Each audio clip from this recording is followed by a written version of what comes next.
की बड़ी खबर आपको बता दें, अमृतसर जेल से रिहा होगा अमृतपाल सिंह का करीबी लवप्रीत तूफान। ऑर्डर की कॉपी घर वाले लेकर थोड़ी देर में अमृतसर जेल पहुंचेंगे।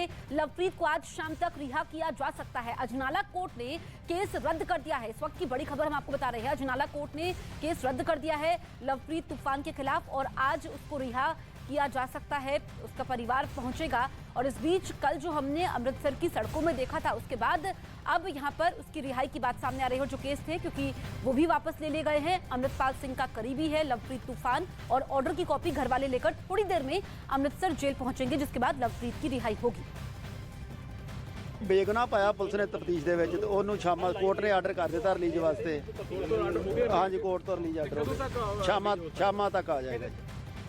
रिपोर्ट के हवाले से दावा किया कि चीन पुतिन को हथियारों की सप्लाई कर सकता है। पिछले एक साल से चल रही इस जंग में अमेरिका और नेटो के कई देश यूक्रेन के साथ खड़े हैं और रूसी सेना को रोकने के लिए उसे घातक और खतरनाक हथियारों की खेप भेज रहे हैं, जिनके दम पर पिछले एक साल से यूक्रेन की सेना रूसी सेना के आगे खड़ी है। इस बीच पश्चिमी मीडिया का दावा है कि 24 फरवरी को पुतिन की फौज यूक्रेन पर बहुत बड़ा हमला करेगी।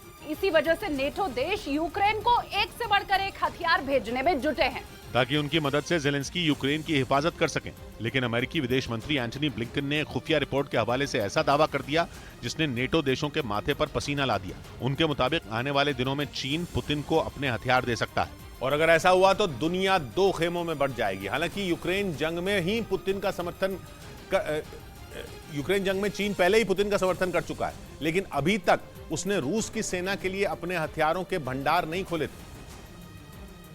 लेकिन अब अमेरिकी खुफिया रिपोर्ट के हवाले से वहां के विदेश मंत्री एंटनी ब्लिंकन ने दावा किया कि चीन जल्द ही रूस को गोला बारूद भेजना शुरू कर सकता है, जिसके बाद पुतिन की ताकत दुगनी हो जाएगी। रूस के पास पहले से ही कई घातक परमाणु, हाइपरसोनिक और बैलिस्टिक मिसाइलें मौजूद हैं। इसके अलावा इस जंग में ईरान भी उसके साथ खड़ा है, जिसके आत्मघाती ड्रोन शाहिद 136 की ताकत पूरी दुनिया देख चुकी है।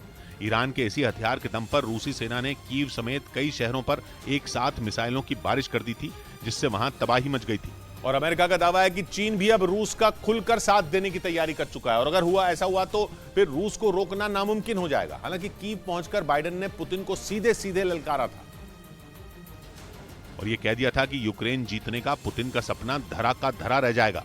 लेकिन जिस तरह से रूस अपनी रणनीति पर आगे बढ़ रहा है, उसे देखते हुए पश्चिमी मीडिया यह दावा कर रहा है कि यूक्रेन में कुछ बड़ा होने वाला है, ऐसा जो पहले कभी नहीं हुआ था। पश्चिमी मीडिया के मुताबिक कुछ रोज पहले ही पुतिन ने शी जिनपिंग का साथ मांगा है और दावा किया जा रहा है कि शी जिनपिंग ने रूस को हथियार भेजने की हामी भी भर दी है, क्योंकि चीन और रूस का दुश्मन एक ही है और वो है अमेरिका, जिसकी अगुवाई में पश्चिमी देश यूक्रेन के साथ खड़े हैं। मतलब ये कि आने वाले दिनों में अगर ये दो देश साथ आ गए तो तीसरा विश्व युद्ध कभी भी छिड़ सकता है।